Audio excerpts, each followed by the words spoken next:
Now let's discuss on physical security policy.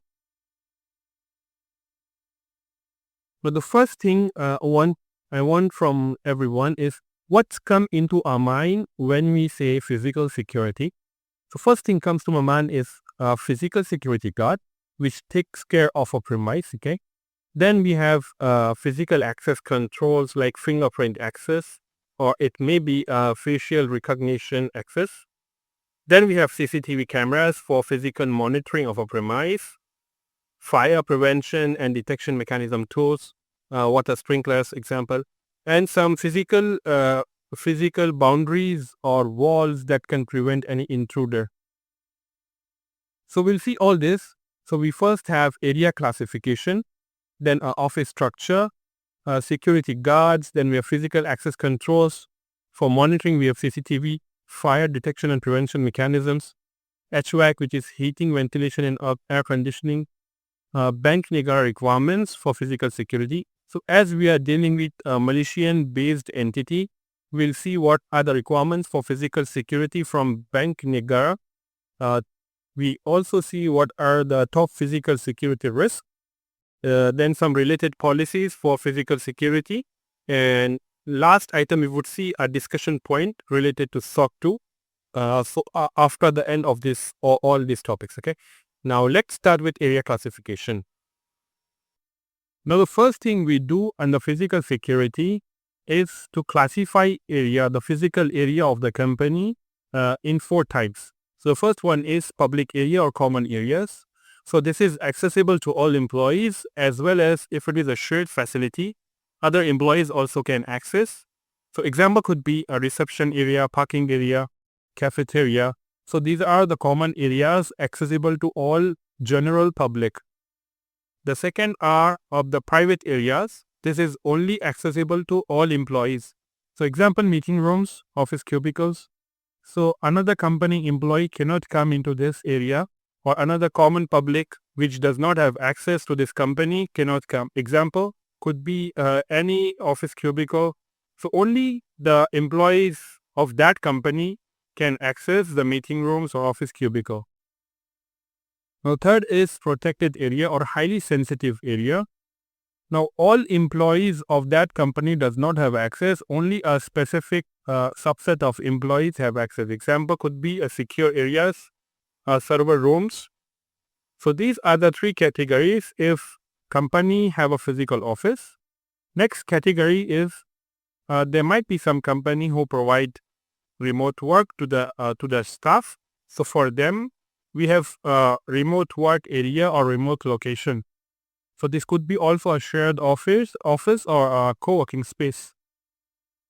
Now for employees working from remote areas, the remote location could be a home, it could be a co-working space or a shared office space. It could be a hotel or coffee shops, or it could be any remote location. Now for this scenario, let's assume we have a company that does not have a physical premise and all their sensitive data are stored on cloud. So let's example, we have a company and all their servers are hosted on cloud. Now employees are allowed to work from home or remote and access these servers. Now hence physical security would be majorly taken care by this cloud service provider, and some part of it would be responsibility of employee. Example, taking care of company laptops would be a responsibility of employee. Now to access these servers, which are hosted on cloud, company have 2 options. The first is company provide their own laptops, it's company laptops, and it distribute that company laptops to their employees. Now this laptop is fully managed by company IT team.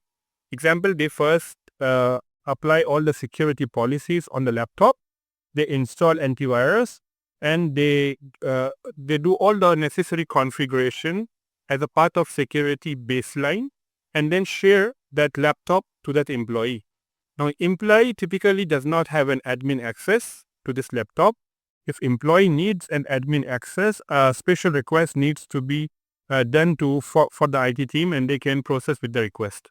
Now this is option 1 of how a remote employee can work to get access to the cloud cloud service provider assets there. The next option is company allows employee to use their own personal laptop, then connect to a secure machine from there, and then access all the cloud assets where the company data is hosted. So example would be, let's say we have a company and they have the licenses, for example, a secure machine.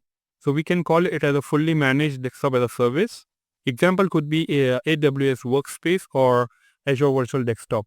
Now from this, from AWS Workspace, company can connect to their own cloud assets. Now some of the physical security we have discussed till now two scenarios. The first one is company provides their own laptop to the employee, and the second is the employee have their own personal laptop, and from there they have a secure machine, and from there they are accessing company assets. Now for both of them, the physical security would be responsibility of employee or the staff which have access to their own personal laptop or the company laptop. Now ensuring these are always keep the device safe from physical theft. Now for that they need to enable BitLocker, remote wipe in case if it is stolen. Okay. Now ensuring they should lock the screen and anyone should not connect to the USB. So all these kind of physical security aspects would be responsibility of the employee taking care of that asset. Now there is one more point here. There are some related policies like clean desk policy, access control policy, which is related to the physical security policy. This also needs to be taken care by employee or as a shared responsibility by organization and an employee and a cloud service provider. Now, as a part of scope statement, we have agreed that security controls would be applied as per area classification. Now we have all these areas listed here. Under here we have, you can see critical areas listed. So this is as a for part of SOC2 scope. We already have these areas. So if an area is critical, then we need to apply stronger physical access controls there. So example could be, we don't need a CCTV footage retention for 90 days for common areas. It is as the criticality or severity of common areas are low. So we can keep this for less than 90 days. But we need to keep CCTV footage for 90 days for all critical and high physical areas.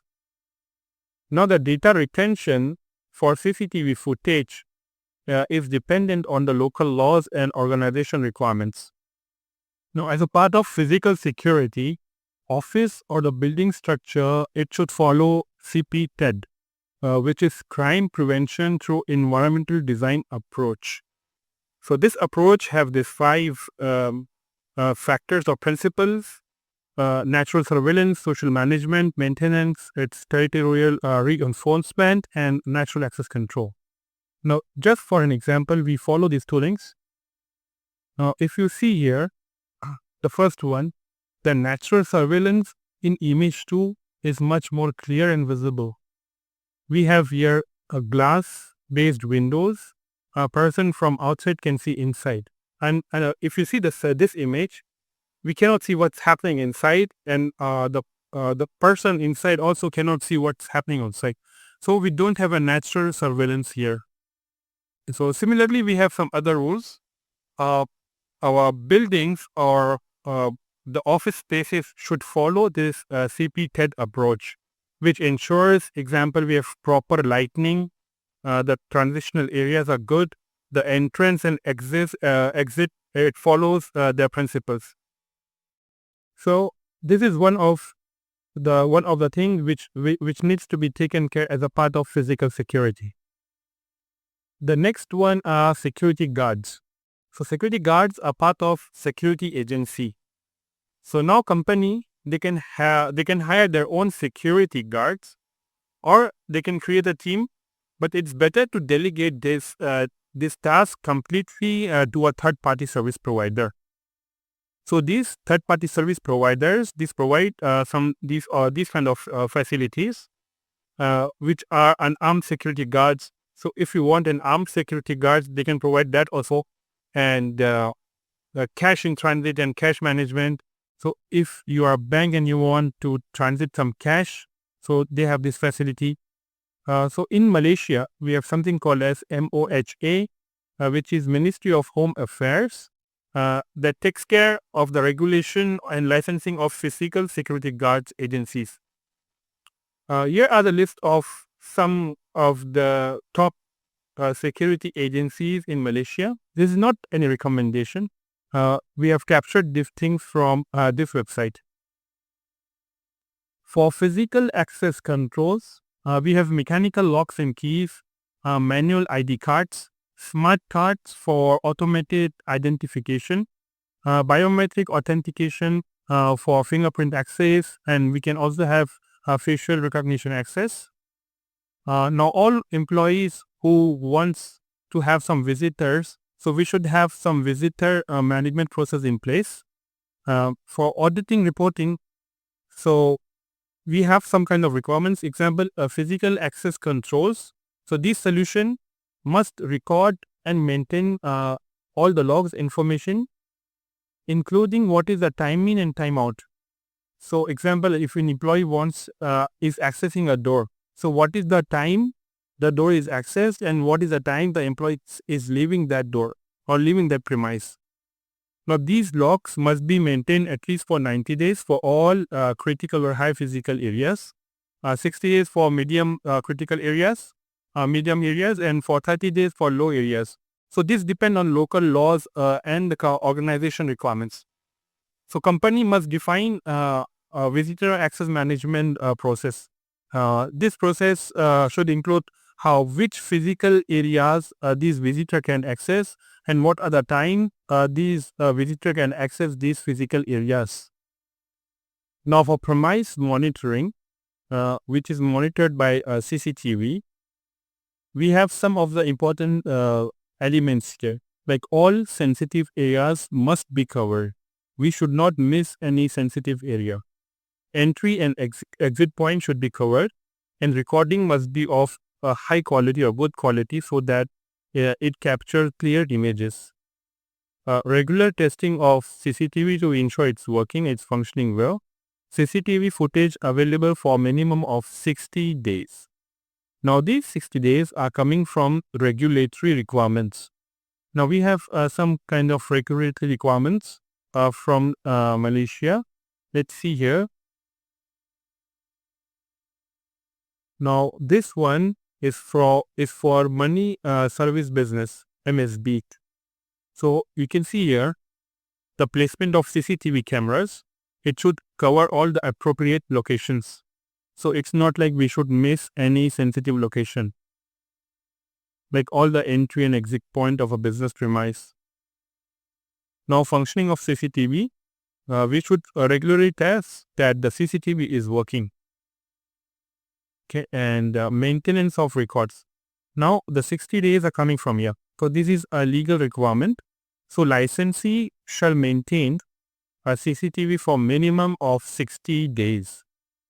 So minimum at least for all system, we should keep it for 60 days. And also the capture quality should be good. It's not like it should be blurry and we cannot recognize that person or that footage.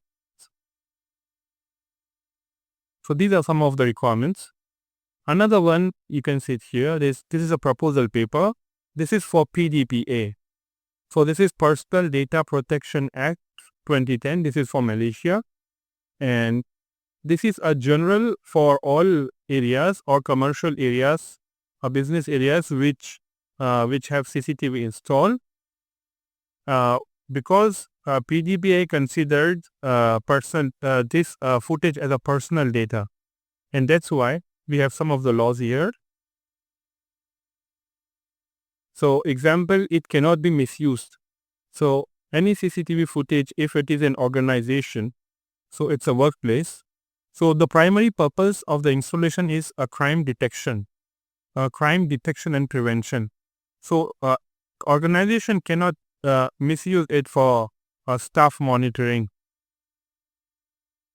So these are some of the other requirements. Example, CCTV footage should be clearly recorded and limited only to authorized personnel. So we should have a strong authentication and authorization, the person who can access the CCTV footage. For PDPA, they do not prescribe any kind of minimum or maximum period for footage retention. But we have 60 days footage retention for MSBs here, which are money service business. So some of the other requirements. So we should follow such kind of requirements based on the geographical location. So as we are dealing SOC2 for a Malaysian-based entity, we are following these rules. For fire detection and prevention mechanism, all employees should be provided with proper training on how they use fire extinguisher, some do's and don'ts if in case there is a fire incident. And this training should be repeated at least once in a year. All employees should be briefed out on what are the safe assembly areas and what could be the nearest exit from their location. There should be at least one disaster recovery representative. So this person is responsible to guide other employees. So example, we have 3 floors. On these 3 floors, there should be at least one disaster recovery representative sitting in all the shifts. So example, if company is operating in 3 shifts, so there should be at least one DRR available on all the floors for all the shifts. Now in case if there is any fire incident, DRR is responsible to guide other employees and take them to safe assembly areas. And proper maintenance and testing of alarms, water sprinklers, and other fire detection and prevention equipment, it should be used. It should be tested at least once in a year. And now we have a standard in Malaysia, MS 1910-2017. So this is for fixed firefighting system, automatic sprinkler system, design, installation, and maintenance. So this should be followed. We have a complete list on all the details of fire detection and prevention tools, how it should be used, what could be the best practices, and what are the policies. So it's documented here. Now for HVAC, which stands for heating, ventilation, and air conditioning, only authorized personnel should have access to HVAC operational area. And we have to isolate HVAC system on a separate network from sensitive business operations and ensure we have proper maintenance and testing of HVAC devices. HVAC devices, it should also consider some other devices like SCADA systems, CNC machines, centrifuges, insulin pumps. So there are multiple devices, and for such devices, we have something called as OWASP Top 10 OT for OT devices. So let's see what's that.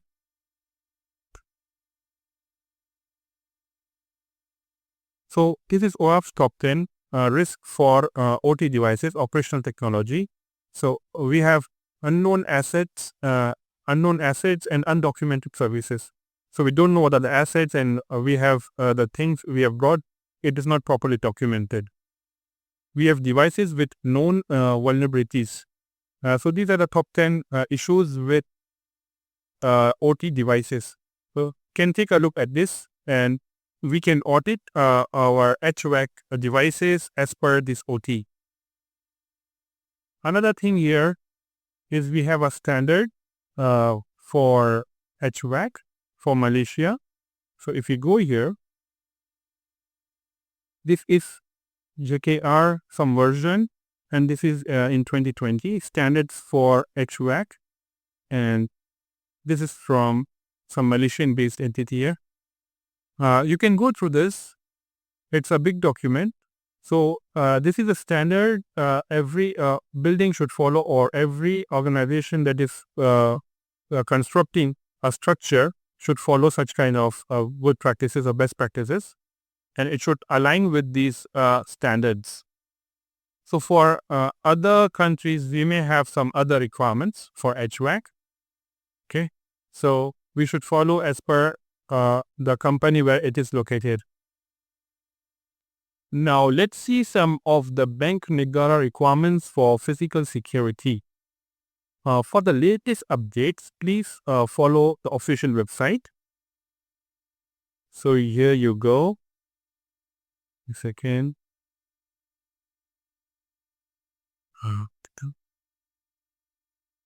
So this is the official website of Bank Negara Malaysia, and you can follow this risk management in IT policy document. We have already downloaded this document and I have taken the screenshots from that. So let's see what are the physical security requirements from this.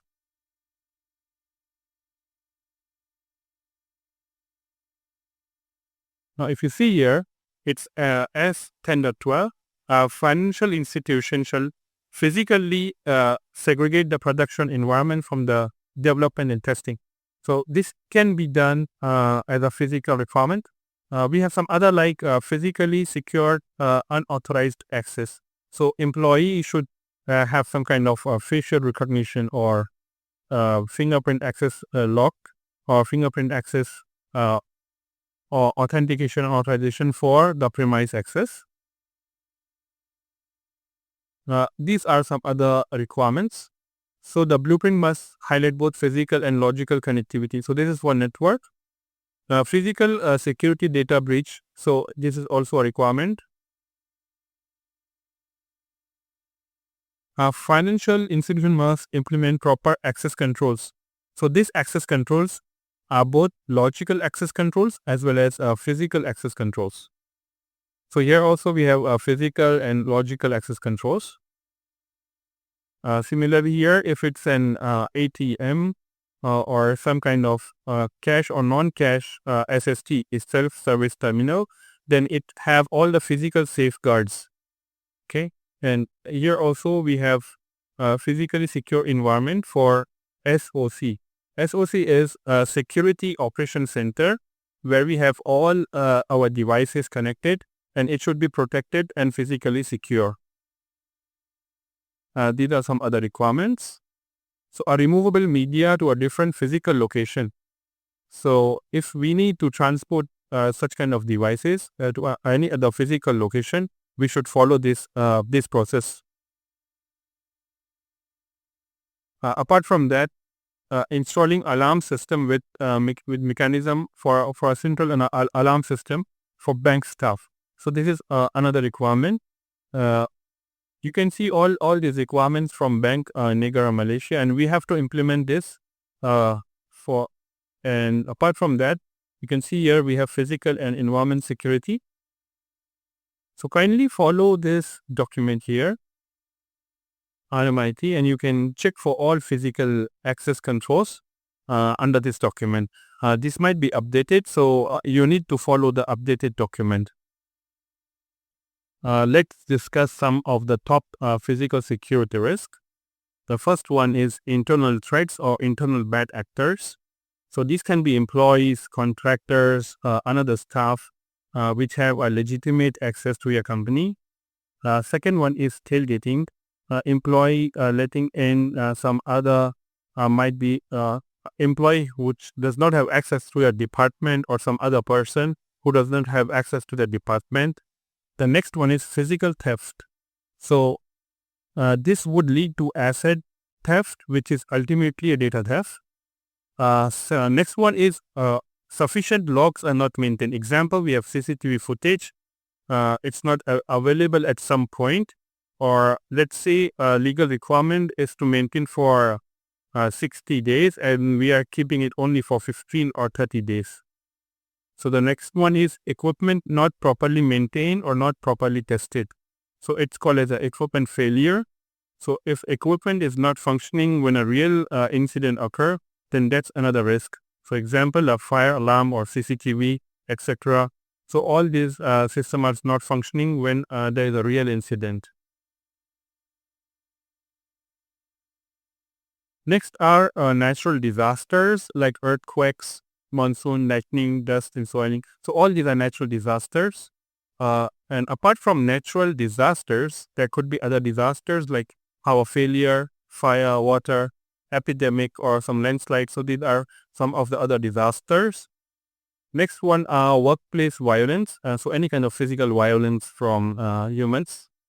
And next is lack of training. So employee does not get proper training during induction or for emergency situation.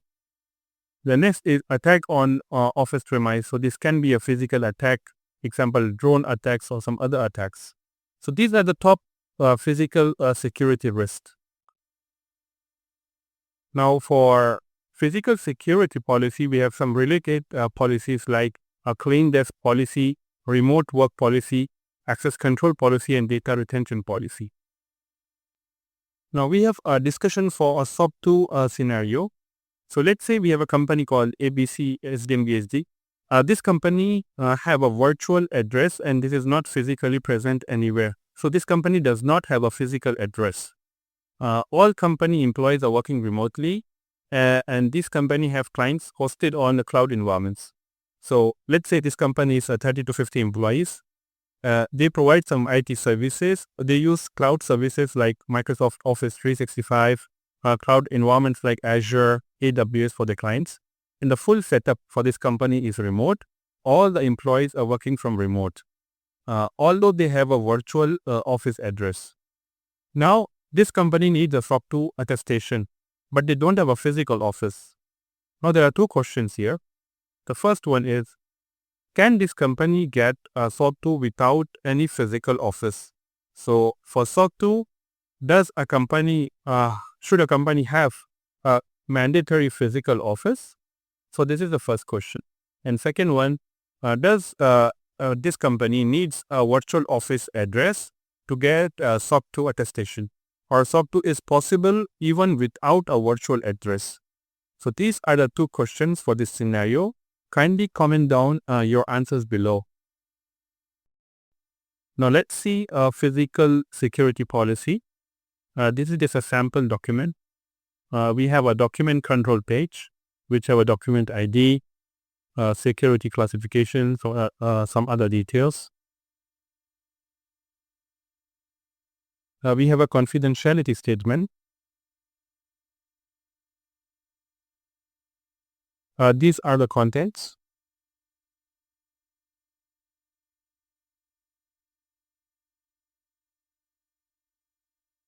So first is objective of the policy. So we're promoting fairness in implementing appropriate physical access controls. It's to safeguard humans, limit access to assets, and it's to limit access to authorized individuals. And these are some of the actors, all employees, contractors, management and company owners, and external business partners. These are some of the roles and responsibilities. So CISO will oversee the implementation and enforcement of this policy. The IT security team, it create, manage, monitor the physical security policy. BU heads or project manager will ensure the employees follows this policy. And employees and contractors read this policy, ask question, and report any violations against this policy. So physical access control. So these are some of the requirements here. So all the entry and exit points should be there. Verify individual access and authorization. So we have a standard for this. So for physical security parameters, we have fences, walls, barriers, guards, gates. So as and when required, company should use them. Use video cameras or CCTV camera. And we have seen that as per the requirements, we should keep the logs or CCTV footage for 60 days. For visitors, you should provide a physical token or badge so that they are identifiable as a visitor. So some of the procedure here for in-house IT and security team, so they are responsible for these tasks.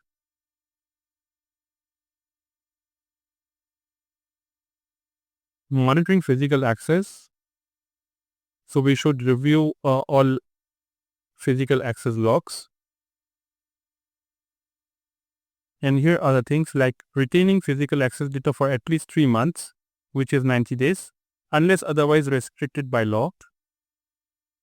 And all employees should get physical training and awareness. So once we have drafted this policy, we should give a knowledge transfer to all the employees, and this should happen yearly once at least. So complying with this policy is mandatory, and we should have some kind of escalation metrics. So this is a sample escalation matrix. So it's level 1, 2, and 3. So last level is escalating to CISO. The first level is reporting to your team lead or reporting manager.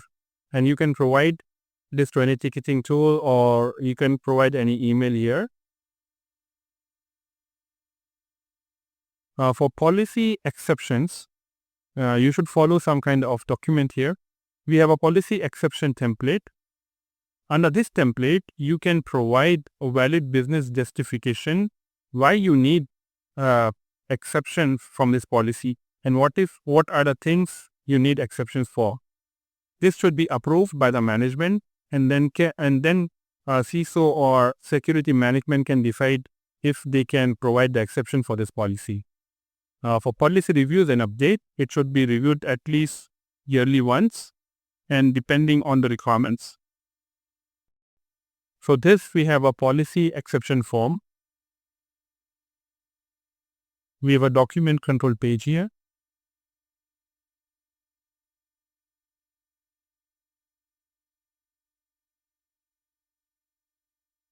So for request for policy exception, we have some kind of process flow. So first we need to fill this form and send for approval. And we have some evaluation for this policy exception. Only once it is evaluated and approved, then authorized person can provide a policy exception. Now this is the form. The first one is policy exception number. So this number starts from these words, and we can provide number here. Policy exception URL. So company may be using some kind of tools to track the policy exception. So this can be ServiceNow, RSA Archer, or any other SharePoint link where all policy exceptions are tracked. So you can provide the URL here. And who is applying this policy? So the employee name and employee email address. So what system, application, services for which this policy exception is raised? So it could be a web application or a server or a database server, or any physical location, example any cubicle number. So we have to provide the detail here. What is the business criticality of that system or application? Is it critical, high, medium, or low? What is the policy document name and ID from which we are seeking policy exception? So example, if we want something from a physical security policy, so we write it here, the document name and the document ID. So exception is raised for which item under this policy? For physical security access, we have said that so CCTV footage should be kept for 90 days minimum. So this is the exception we need here. So business justification: due to limited resources as of now, IT team cannot retain CCTV footage for 3 months. So we need an exception for 6 months. And during this 6 months, we will try to install more resources to fit this policy. So after 6 months, the CCTV footage would be stored for 3 months of timeline then. So we need a policy exceptions for 6 months. And what is the risk score out of 25? So if we say it's 10, it's a medium risk. So risk score, we have another risk assessment or risk management policy. Under that, we will see more details what the risk score is. So you can follow this document, risk management framework. This, as of now, we have not yet started implementing or creating this document. We'll see it afterwards. Existing mitigation. So we do have some kind of alternate cameras installed on temporary basis to capture footage for 45 days. And we have already taken approval from head of IT team, and we have attached the email here. And policy exception approved by security head or CISO, it should be here. So we need to attach this email. And the policy exception is valid until this 6 months from the date when it is approved. So this is a sample policy exception template.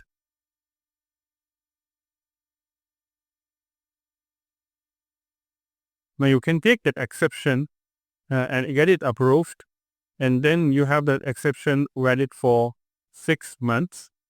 But there is a risk there, and we need to document this risk and keep the tracking of that risk. Okay.